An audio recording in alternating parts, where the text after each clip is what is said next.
कराची के इलाके गुलशन इकबाल में लग्जरी गाड़ी की टक्कर से मोटरसाइकिल सवार शहरी जाँ बहक जबकि दूसरा जख्मी हो गया।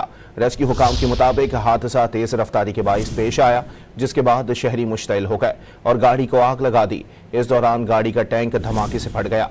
रेस्क्यू टीमों ने मौके पर पहुंचकर आग पर काबू पाया। आतिश ज़दगी के नतीजे में गाड़ी जलकर तबाह हो गई। पुलिस ने गाड़ी में सवार अफराद को हिरासत में ले लिया। कराची के इलाके गुलशन इकबाल में लग्जरी गाड़ी की टक्कर से मोटरसाइकिल सवार शहरी जाँ बहक जबकि दूसरा जख्मी हो गया। रेस्क्यू हुकाम के मुताबिक हादसा तेज रफ्तारी के बाइस पेश आया, जिसके बाद शहरी मुश्तइल हो गए और गाड़ी को आग लगा दी। इस दौरान गाड़ी का टैंक धमाके से फट गया।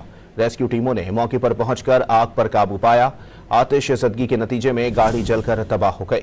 पुलिस ने गाड़ी में सवार अफराद को हिरासत में ले लिया। कराची के इलाके गुलशन इकबाल में लग्जरी गाड़ी की टक्कर से मोटरसाइकिल सवार शहरी जाँ बहक जबकि दूसरा जख्मी हो गया। रेस्क्यू हुकाम के मुताबिक हादसा तेज रफ्तारी के बाइस पेश आया, जिसके बाद शहरी मुश्तइल हो गए और गाड़ी को आग लगा दी। इस दौरान गाड़ी का टैंक धमाके से फट गया। रेस्क्यू टीमों ने मौके पर पहुंचकर आग पर काबू पाया। आतिश ज़दगी के नतीजे में गाड़ी जलकर तबाह हो गई। पुलिस ने गाड़ी में सवार अफराद को हिरासत में ले लिया।